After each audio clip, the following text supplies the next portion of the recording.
Auzubillahiminash-shaytanir-rajim. Bismillahir-rahmanir-rahim. अस्सलाम वालेकुम, I am Zainab Bashir and welcome to my channel. अच्छा, आज जो है हम जू 301 का मॉड्यूल नंबर 116 से स्टार्ट करेंगे discussion for MCQs long and short question, और इसमें से जो बन रहे हैं आपके फ़ाइनल टर्म के लिए वो आज आपको बताएंगे। तो चलिए स्टार्ट करते हैं। वीडियो स्टार्ट करने से पहले छोटी सी रिक्वेस्ट है कि चैनल को सब्सक्राइब करें और वीडियो को लाइक करें और इसे शेयर करें। तो हमने लास्ट टाइम जो लेक्चर पढ़ा था उसमें हमने डिफरेंट ऑर्गेनिजम्स के अंदर हार्मोनल मैकेनिज़्म पढ़ा था, एनिलिड्स के अंदर भी और इनवर्टिब्रेट्स के अंदर भी। आज जो हम हार्मोनल मैकेनिज़्म पढ़ेंगे दैट इज़ इन आर्थ्रोपॉड्स, ठीक है, जोरदार टांगों वाले। आर्थ्रोपॉड्स के अंदर कौन सा हार्मोनल है और हार्मोनल मैकेनिज़्म है, और कौन सा एंडोक्राइन सिस्टम कैसे इनके अंदर काम करता है, और नर्वस सिस्टम इनका किस तरह अडेप्टेड है along with their hormonal mechanism. Question है write a note on hormones in arthropods. जी, आर्थ्रोपोड्स के अंदर जो हार्मोन है उनके ऊपर नोट लिखें।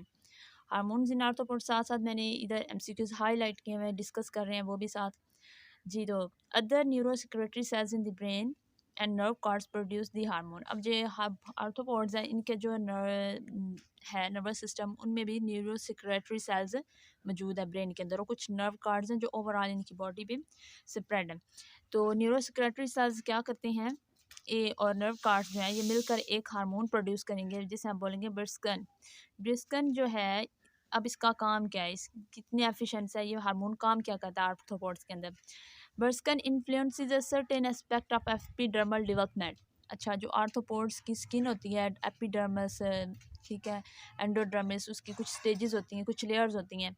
तो ये हार्मोन क्या करेगा, उस एपिडर्म को डेवलपमेंटल प्रोसेस के अंदर हेल्प करेगा, जिस तरह के ये टैनिंग, ठीक है, डेवलपमेंट ऑफ एपिडर्मल डेवलपमेंट में ये टैनिंग करेगा। यानी कि टैनिंग का मतलब होता है कि जो एपिडर्मस होती है ना उसको हार्ड करता है और उसको डार्क करता है बाय एडिंग सम केमिकल्स, और उसकी जो आउटर लेयर होगी उसे क्यूटिकल बना देगा। उसमें जो क्यूटिकल लेयर होती है वो सख्त होती है और काइटिनस होती है वो, ठीक है। तो अब हम पेपर में ये भी आ सकता है कि आर्थ्रोपोड्स के अंदर कौन सा हार्मोन खाया जाता है एमसीक्यूज में, तो बर्स्कन आपने रखना है।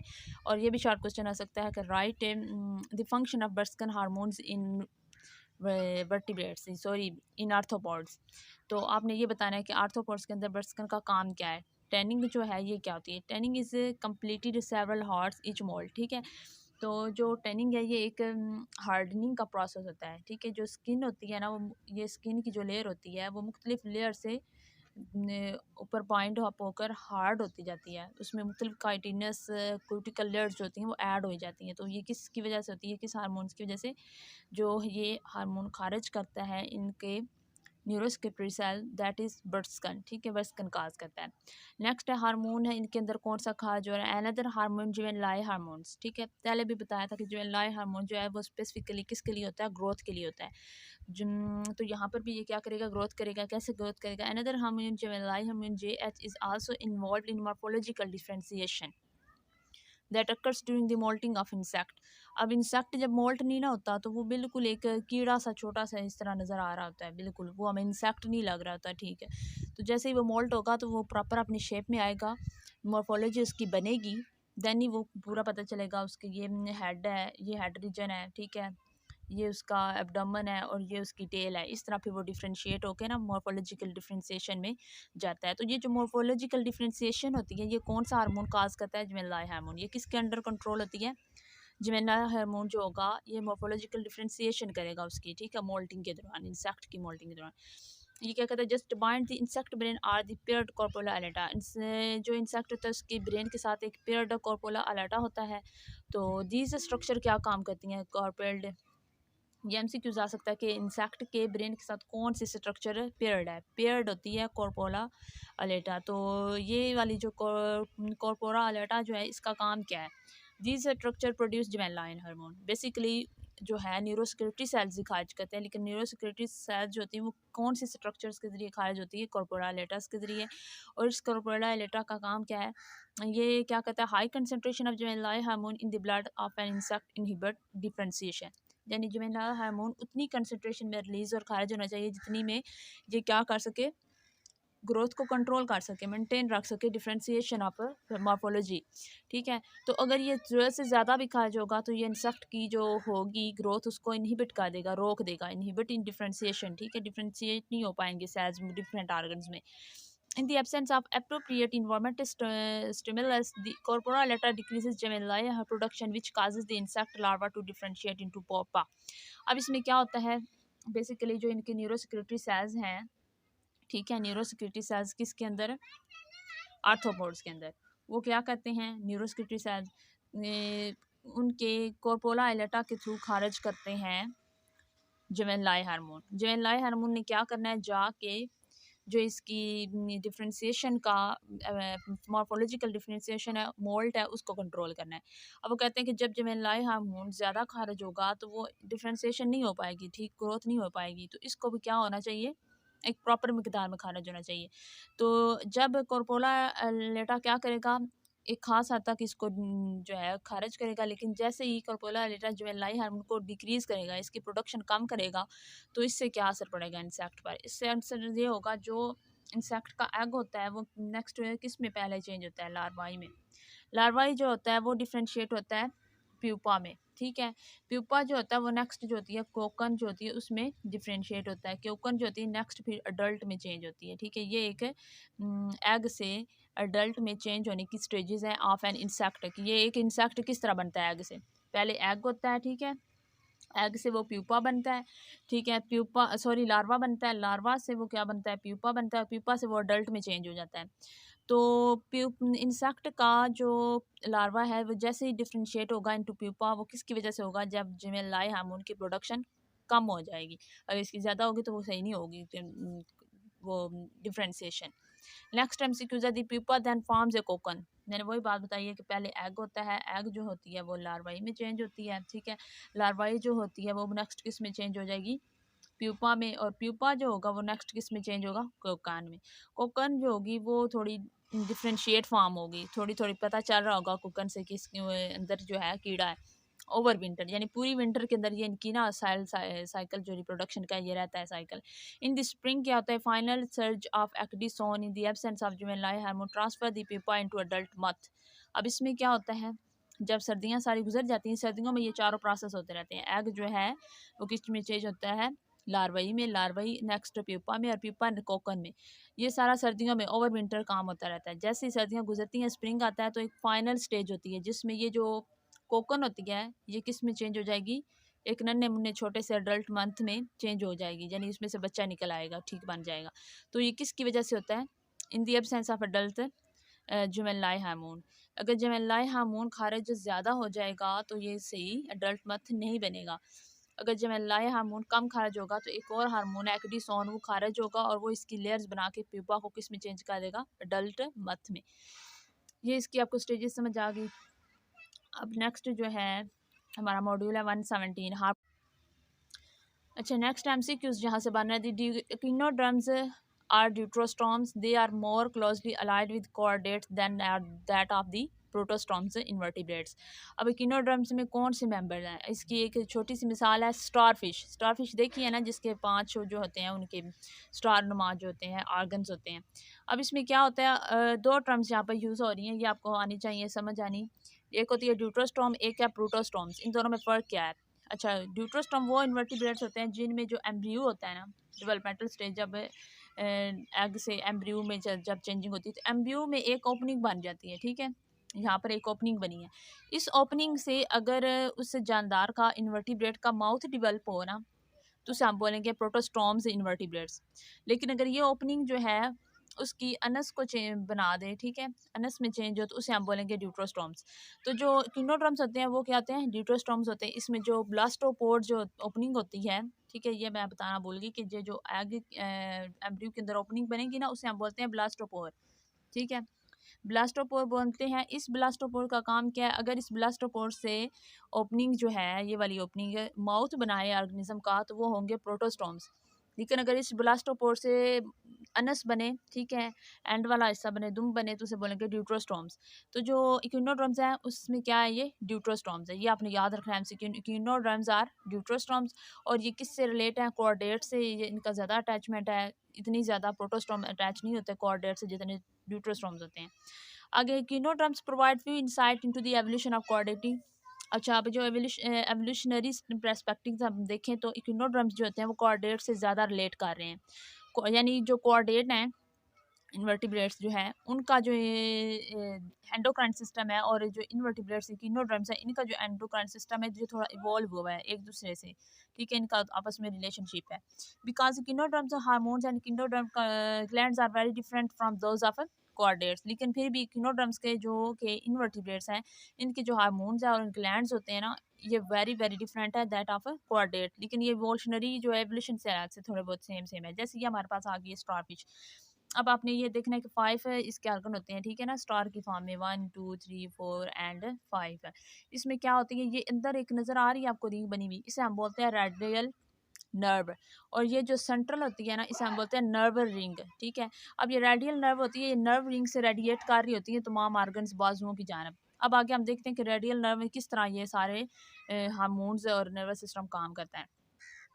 The radial nerves of sea stars, ठीक है, क्या करती हैं, contains a neuropeptide called gonad stimulating substance. अब ये जो सी स्टार है हमारे पास है, ठीक है, इसमें देखिए ये वाली जो रेडियल नर्व्स है ना, ये एक हार्मोन खारिज करेंगी। उस हार्मोन को इन्होंने क्या नाम दिया है, वह न्यूरोपेप्टाइड कॉल्ड, ठीक है। न्यूरोपेप्टाइड एक हार्मोन है, ठीक है, न्यूरॉन्स से खारिज होता है। ये क्या खारिज करेगा, एक न्यूरोपेप्टाइड जो है हार्मोन खारिज होगा जो कि क्या करेगा, सी स्टार के अंदर गुनाड की जो स्टिमुलेट है उसको करेगा, यानी एग और सॉरी ओवरीज और गुनाड क्या होते हैं, ओवरीज एंड टेस्टिस, यानी मेल एंड फीमेल जो सेक्स आर्गन्स होते हैं वो। तो ये मेल और फीमेल सेक्स आर्गन्स को बनाएगा जैसे रेडियल नर्व से स्टिमुलेट होगा। When this neuropeptide injected in a mature sea star it induce immediately shedding of gametes spawning behaviour.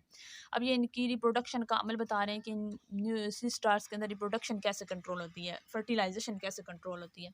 तो वो कहती हैं अगर एक में सी स्टार है, ठीक है, हमारे पास क्या है, एक सी स्टार है ऐसे, उसने क्या किया है, अपनी रेडियल नर्व्स के ज़रिए से एक हार्मोन बाहर खारिज किया है जिसे हम कहते हैं न्यूरोपेप्टाइड गुनाड स्टिमुलेटिंग हार्मोन।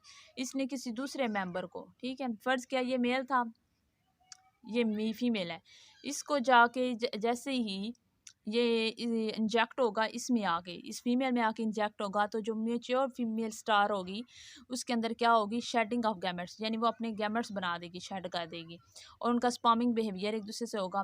फिर वो एग जो होगा वो फर्टिलाइज हो जाएगा, फर्टिलाइज होने के बाद वो क्या करेगा, गैमेट बनाएगा, गैमेट बनाने के बाद वो ओ साइड में चेंज हो जाएगा। यानी जो ओसाइट होता है ना वो बाद में गैमेट बनेगा, सॉरी, क्योंकि जो एग है ना वो इमेच्योर जो जब फॉर्म में होता है वो ओसाइट कहलाता है, ठीक है। तो सिंपल सा प्रोसेस है कि जैसे ही एक फीमेल सी स्टार के अंदर मेल मी स्टार का इंजेक्ट होता है न्यूरोपेप्टाइड गुनाड स्टिमुलेटिंग हार्मोन, तो फीमेल क्या करती है, अपने गैमेट्स को शेड कर देती है, किसके ज़रिए, ओसाइट की डेवलपमेंट करके, ठीक है। तो ये आपने याद करना है।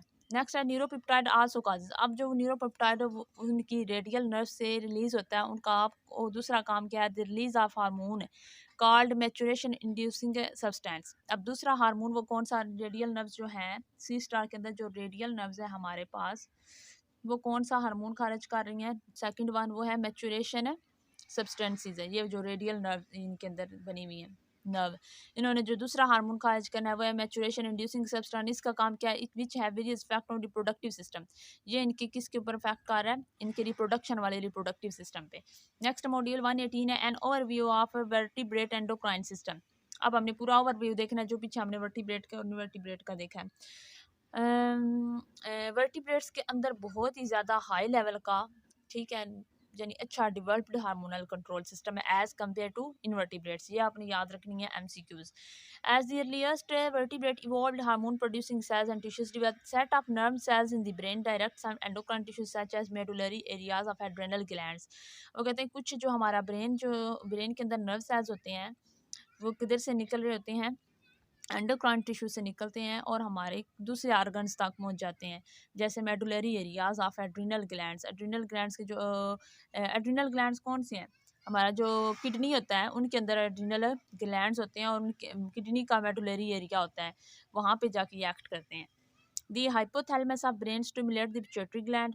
ठीक है, यहाँ पर इन्होंने एक्शन बताया हुआ कि कैसे हमारे अंदर काम करेगा। पिट्यूटरी ग्लैंड का सेकंड नाम क्या है, हाइपोफिसिस। ये एमसीक्यूज बन सकता है कि पिट्यूटरी ग्लैंड का दूसरा नाम क्या है, हाइपोफाइसिस। जो हाइपोथैलेमस होता है उसके, ये हमारे माइंड का एक, ब्रेन का क्या है, एक पार्ट है हाइपोथैलेमस। इसके साथ एक छोटा बादाम के दाने जितना एक ग्लैंड होता है जिसे हम बोलते हैं पिट्यूटरी ग्लैंड। तो हाइपोथैलेमस क्या करेगा, स्टिमुलेट कर देगा पिट्यूटरी ग्लैंड को। तो पिट्यूटरी ग्लैंड कौन सी चीज़ को कंट्रोल करेगा, which in turn control still other function independently of other nerves and pituitary gland. यानी पिट्यूटरी ग्लैंड हमारे जिस्म के अंदर बहुत सारे काम को कंट्रोल करता है। जैसे ये आपको नज़र आ रहा है, ये हमारे ब्रेन का जो इंटरनल पार्ट हाइपोथैलेमस है, और ये साथ गोल सा नज़र आ रहा है आपको पिट्यूटरी ग्लैंड छोटा सा, तो ये पिट्यूटरी ग्लैंड होता है। ये पिट्यूटरी ग्लैंड बहुत बहुत ज़्यादा हार्मोन्स की जो होती है सिक्रेशन को कंट्रोल करता है। Write a note and the glands of vertebrate. अब ये क्वेश्चन बन सकता है कि जो वर्टिब्रेट के अंदर ग्लैंड्स पाए जाते हैं उनके ऊपर नोट लिखें, या फिर ये शार्ट क्वेश्चन आ सकता है, how many types of glands of vertebrates. Vertebrates की ग्लैंड्स की कितनी टाइप्स हैं। Vertebrate processes two types of glands. ठीक है, वर्टिब्रेट के अंदर दो तरह के ग्लैंड्स होते हैं, एक्सोक्राइन और एंडोक्राइन। ये दो तरह की टाइप्स हैं। अब ये अपनी याद कर लेनी है। Write a note on exocrine gland of vertebrate. पहले हम एक्सोक्राइन ग्लैंड पढ़ते हैं। एक्सोक्राइन ग्लैंड्स कौन से होते हैं, these glands secrete chemicals into ducts, in turn empty into body cavity और into body surface। तो अब ये मैं आपको बताती हूँ ये कौन से होते हैं। अच्छा, कोई भी ग्लैंड है उसका काम क्या करना है, अपने अंदर से सिक्रीशन खारिज करना है। ग्लैंड कहते ही उसे हैं जो अपने अंदर से सिक्रेट करता है कोई भी चीज़ को, सिक्रेशंस को। अच्छा, अगर ग्लैंड्स, कोई ग्लैंड्स डक्ट के अंदर यानी नालियों के अंदर अपनी सिक्रेशन खारिज करे ना, नालियों के अंदर खारिज करे और बाहर खारिज ना करे, यानी डायरेक्ट ब्लड के अंदर जाके सिक्रेशन खारिज ना करे। एक प्रॉपर नालियाँ जो होती हैं, डक्ट्स होती हैं, उनके अंदर अगर अपनी सिक्रेशन खारिज करेगा, और सिक्रेशन जैसे ही वो खारिज करेगा, ये नालियाँ जो होंगी वो टारगेट तक ले जाएंगी और पूरे ब्लड स्ट्रीम में और साइटोप्लाज्म में जाके उसको बॉडी कैविटी के अंदर उस सिक्रेशन को एम्प्टी कर देगी, यानी खारिज करेंगी। तो इसको हम बोलेंगे एक्सोक्राइन ग्लैंड्स। ठीक है, तो इसमें क्या होता है, जैसे memory, salivary and sweat glands जो हैं, ये कौन से हैं, एग्जांपल हैं एक्सोक्राइन ग्लैंड्स की। ये अपनी एग्जांपल याद रखनी है, अगर पेपर में आ जाए कि एक्सोक्राइन ग्लैंड्स कौन सा है, तो मेमरी ग्लैंड्स होते हैं। ठीक है, सलेवरी ग्लैंड्स यानी सलाइवा हमारे मुंह में बनाने वाले, स्वेट यानी पसीने के, और मेमरी जो होते हैं ये दूध बनाने वाले हमारे आर्गन्स होते हैं मैमल्स के अंदर। नेक्स्ट है, write a note on endocrine glands. इसी तरह आपने डेफिनेशन बतानी है, एंडोक्राइन ग्लैंड्स कौन से हैं और उनकी टाइप्स कितनी हैं और इनकी एग्जांपल्स कौन सी हैं, जो भी हैं। This glands have no duct. अब इनका काम क्या है, ये कोई खास नालियों में खारिज नहीं करते। ये ग्लैंड पड़ा हुआ है, ये डायरेक्ट ब्लड स्ट्रीम में या खारिज करेगा, और फिर ब्लड जो होगा ना उसके ज़रिए ट्रांसपोर्ट होगा वो वाली सिक्रेशन टारगेट सेल तक, जहाँ पर जाके इस सिक्रेशन को काम करना होता है ना, वहाँ किसको, इसको कौन बचाएगा, ब्लड ट्रांसपोर्ट करके बचाएगा, बताएगा इसको और पहुँचाएगा इसके सिक्रेशंस को। These glands have no duct. ठीक है, एमसीक्यूज याद रखना है। सिक्रीट केमिकल मैसेंजर से खारिज करता है और हार्मोन खारिज करता है, और into tissue space. Tissue space क्या है, ब्लड भी एक टिश्यू है, टिश्यू के अंदर खारिज कर देता है। Each endocrine gland the hormone than diffuse into blood streams which carries them throughout. फिर ब्लड स्ट्रीम जो होता है वो जब इसके अंदर ये खारिज हो जाता है केमिकल मैसेंजर, ब्लड जो होता है वो इसको टारगेट सेल तक क्या होता है, ट्रांसफ़र कर देता है बॉडी के पूरे जिस्म में। तो ये हो गया, जैसे ये वाला आपको नज़र आ रहा है, ये एंडोक्राइन ग्लैंड्स दिखाए हुए हैं, ये एक्सोक्राइन है। अब ये देखें आप, एक्सोक्राइन क्या है हमारे पास, ये स्वेट ग्लैंड है हमारी स्किन के अंदर। ठीक है, जो कि पसीने को बनाते हैं। ये स्वेट ग्लैंड ने क्या किया, पसीना बनाया और इसने सिक्रेशन किया कि नाली के अंदर की, डक्ट के अंदर की। लेकिन जो इधर वाले हैं डक्ट लेस है, वो क्या करेगा, ये सेल्स हैं, एंडोक्राइन सेल्स हैं हमारे पास, ये जब सिक्रेशन खारिज करेंगे तो डायरेक्ट ब्लड में कर देंगे। ठीक है, ब्लड में करेंगे और ब्लड क्या करेगा, उसको ट्रांसपोर्ट कर देगा फ्लो के जरिए डिफरेंट बॉडी पार्ट्स पर। तो ये आपने एंडो और एक्सो में फ़र्क लिखना है। नेक्स्ट जो है वो हमारा मॉड्यूल नंबर 119 है, एंडोक्राइन सिस्टम ऑफ फिशेस। अब फिशेस का बहुत ही मुख्तलिफ किस्म का और हाईली ऑर्गेनाइज्ड सिस्टम है एंडोक्राइन सिस्टम। बहुत इंटरेस्टिंग है, इस पे नोट आ सकता है, इसकी हमने टाइप पढ़नी है ग्लैंड्स की। नेक्स्ट मैं दिखाती हूँ। Vertebrates other than birds are mammals have somewhat similar endocrine system but different to exist in fishes. The brain and spinal cord are the most important producer of hormones. अब species के अंदर brain होता है और उसका spinal cord होता है। Spinal cord किसे यहाँ कहते हैं हम? हराम मगज़ को कहते हैं, ठीक है। ये मैं आपको उर्दू में बता दूँ। Are the most important producer of hormone with other glands and being rudimentary. Rudimentary glands भी होते हैं। रिडिमेंट्री किसे कहते हैं? जो कि रेडिमेशन का अमल जो होता है, ठीक है, जानवरों के अंदर, भैंसों के अंदर, उसको कंट्रोल करते हैं ग्लैंड्स, वो वाले। तो ये है write a note on the nervous system of jawed fishes. अब कुछ फिशेस होती हैं बोनी फिशेस होती हैं, कुछ जा वाली फिशेस होती हैं, इनके जाज होते हैं, कुछ बोनलेस फिशेस होती हैं। तो ये जो जाज फिशेस हैं उनके ऊपर अंदर ना बड़ा ही अच्छे ग्लैंड्स हैं, 2-3, ठीक है, जो उनका फंक्शन बहुत ज़्यादा है। तो वो ये पेपर में आ सकता है कि कौन कौन सा ग्लैंड्स है फिश जॉड फिशेस में पाया जाता है, नाम लिखें या नोट लिखें। तो आपने ये वाले तीनों ग्लैंड्स जो इनके नाम यहाँ पे मैं बताने लगी हूँ वो याद कर लेने। जॉड फिशेस 3 मेजर रीजन से दैट सीक्रेट न्यूरोपेप्टाइड्स। कौन कौन से? पहला ग्लैंड है पीनियल ग्लैंड, सेकंड वन है पोयोपेटिक न्यूक्लियाई एंड थर्ड वन है यूरोफाइसिस। तीनों बड़े इंपॉर्टेंट है, इंटरेस्टिंग भी है। तो ये तीनों अपने नाम याद कर लें। फर्स्ट वन हम डिस्कस करते हैं, short question, define pineal gland. The pineal gland it is located in the epithalamus of brain, ठीक है, हाइपोथैलेमस। और एपिथैलेमस जो ब्रेन का पार्ट है वहाँ पर पिनियल ग्लैंड मौजूद होते हैं। किसके अंदर? फिशेस के अंदर, जाज फिशेस के अंदर। अब इन पिनियल ग्लैंड्स का काम क्या है? It produces a neuropeptide that effect pigmentation. Neuropeptides यानी वो हार्मोन खारिज करेगा जो कि पिगमेंट बनाने में हेल्प करता है, कलर देने में हेल्प करता है, पिगमेंटेशन करके। अदर स्पेसिफिक कौन that the pineal gland produces. एक तो वो खारिज करता है pineal gland, neuropeptides gland. Second one वो कौन सा खारिज करेगा हार्मोन? मेलाटोनिन। मेलाटोनिन जो होता है ये भी कलर को इफेक्ट करता है, हमारा जो बॉडी का कलर होता है उसको कंट्रोल करता है। Melatonin has broad effect on bodily metabolism पे ऊपर भी by synchronising activity patterns with light intensity and day length.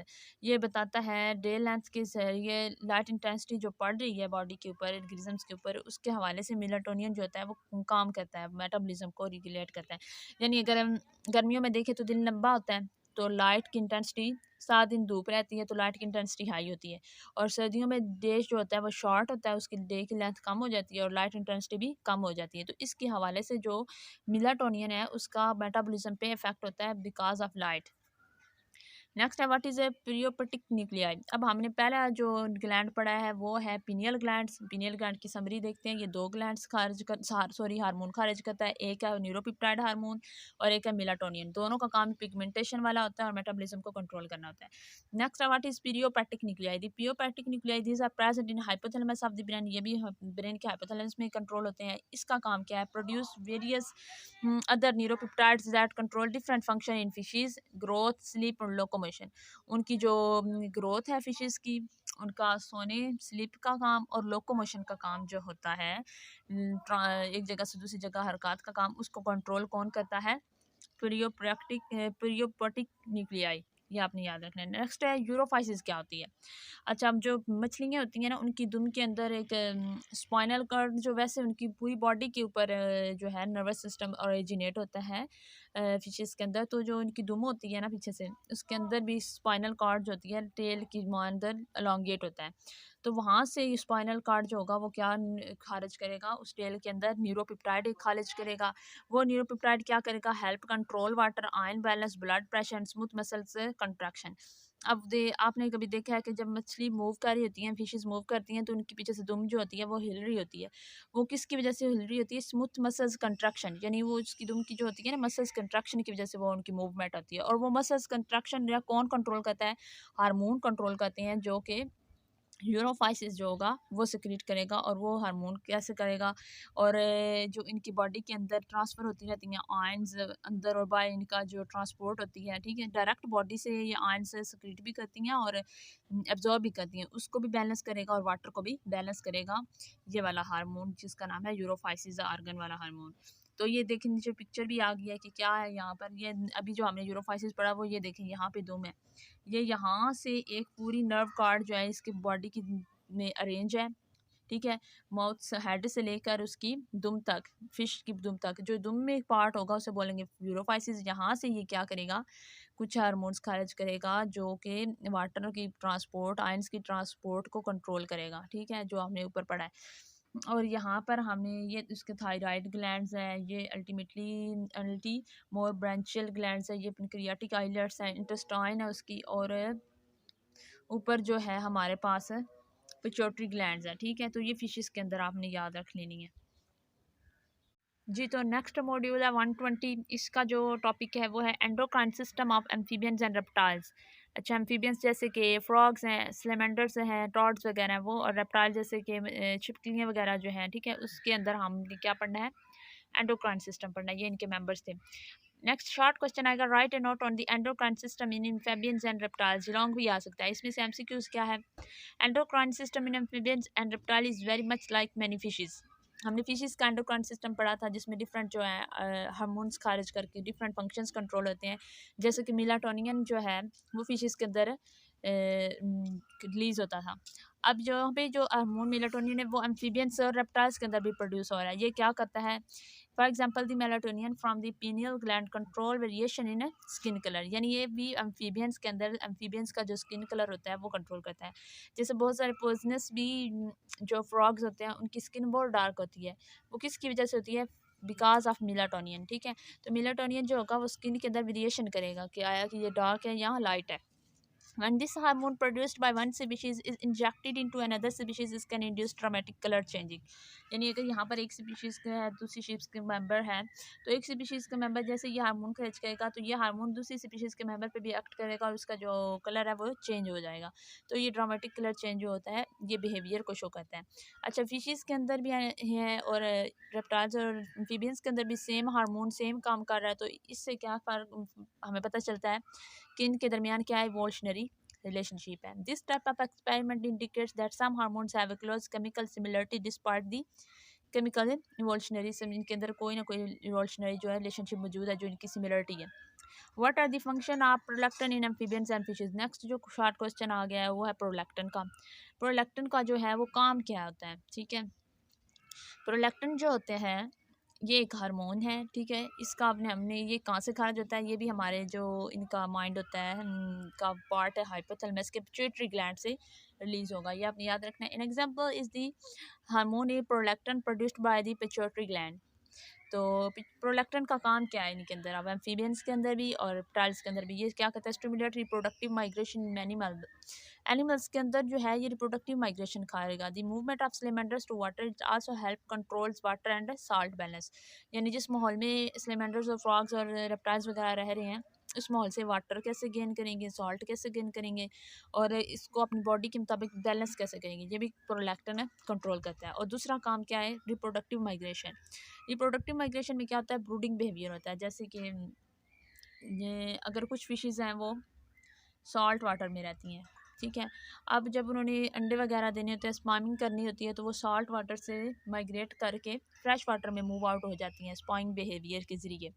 इसे ब्रूडिंग बिहेवियर भी कहते हैं। सेम इसी तरह जो होते हैं मेंढक भी काम करते हैं, उसे मेंढक भी जो होते हैं वो माइग्रेशन कहते हैं, जिसे हम कहते हैं रिप्रोडक्टिव माइग्रेशन। तो प्रोलैक्टिन एम्फीबियंस के अंदर, स्लेमेंडर्स के वगैरह के अंदर और रेप्टाइल्स और फिशेस के अंदर क्या काम करता है, रिप्रोडक्टिव माइग्रेशन का काम करता है, ठीक है। और नेक्स्ट है, write a note on hormonal control of frog. Frog के अंदर हार्मोनल कंट्रोल क्या है उसका आपने नोट लिखना है। Hormonal control of frog, when frog is immersed in water containing the hormone melatonin, light colour is exhibited, ठीक है। When melanocyte stimulating hormone is injected in frog, dark colour is exhibited. अब वो कहते हैं कि जैसे ही एक इन्वायरमेंट है, वाटर है, ठीक है, उसके अंदर हमने क्या रख दिया है, फ्रॉग को रख दिया है। अब उस वाटर के अंदर एक हार्मोन पड़ा हुआ था, उसे का नाम है मेलाटोनियन। तो फ्रॉग को जब हमने इस मेलाटोनियन वाले इन्वायरमेंट में रखा है तो फ्रॉग का जो कलर होगा लाइट कलर इज एक्सबिटेड, फ्रॉग का कलर हल्का हो जाएगा, ठीक है, उसकी स्किन का कलर। लेकिन अगर हमने फ्रॉग के अंदर ये इन्वायरमेंट के अंदर फ्रॉग पड़ा हुआ है, यहाँ पे हमने उस वाटर के अंदर मेलाटोनियन नहीं डाला, हमने उस फ्रॉग के अंदर जो होगा इंजेक्ट कर दिया है एक हार्मोन जिसका नाम है मेलानोसाइट, ठीक है। एक हार्मोन है जो है खारिज किया है, जिस जो मेलानोसाइट को जाके उसकी स्किन के अंदर जो मेलानोसाइट केमिकल मौजूद होता है ना, ठीक है, ये फ्रॉग की जो स्किन होगी उसके अंदर जो मेलानोसाइट मौजूद होगा उसको स्टिमुलेट कर देगा। तो हार्मोन्स जो जब भी मेलानोसाइट खारिज होगा उसके अंदर, उसकी स्किन के अंदर, तो वो उसका कलर जो होगा वो डार्क हो जाएगा। ठीक है। डार्क होगा तो उसको ब्लैक कलर या डार्क जो भी कलर होगा तो उससे वो क्या होगी, मेलाटोनियन उसकी हाई कंसंट्रेशन होगी मेलानोसाइट की वजह से। तो यहाँ से हमने देखा कि अगर ये वाटर है, वाटर के अंदर फ्रॉग पड़ा हुआ है, अगर हमने उसे इन्वायरमेंट के वाटर में मेलाटोनियन खारिज करनी है तो फ्रॉग का कलर हल्का होगा। लेकिन अगर फ्रॉग के अंदर हमने मेलाटोनियन जो है इंजेक्ट कर दिया है मेलाटोनियन को, मेलाटोनियन जैसे ही उसके अंदर इंजेक्ट होगी वो जाके मेलानोसाइट जो हार्मोन्स है उनको स्टिमुलेट कर देगी और फ्रॉग का कलर क्या हो जाएगा, डार्क हो जाएगा। तो यहाँ से ये आपने याद रखना है हार्मोनल। जैसे ये देखें तस्वीर कितनी, ये वाली क्या है, लाइट कलर है, ठीक है। इसमें हमने इसके जिस वाटर के अंदर ये मौजूद था उसमें हमने मेलाटोनियन मिलाई थी, लेकिन यहाँ पर क्या है, ये डार्क कलर है। इसका मतलब है हमने मेलाटोनियन इसको अंदर इंजेक्ट कर दिया है, जिसने जाके इसकी स्किन के अंदर मेलानोसाइट सेल्स को एक्टिवेट करके इसका कलर क्या कर दिया, डार्क। तो ये था। तो नेक्स्ट जो मॉड्यूल है 121 वो मैं नेक्स्ट वीडियो में डिस्कस करेंगे, वो भी फ्रॉग्स और सैलमेंडर्स और रेप्टाइल से रिलेटेड ही है। आज की वीडियो के लिए इतना ही। अल्लाह हाफिज़।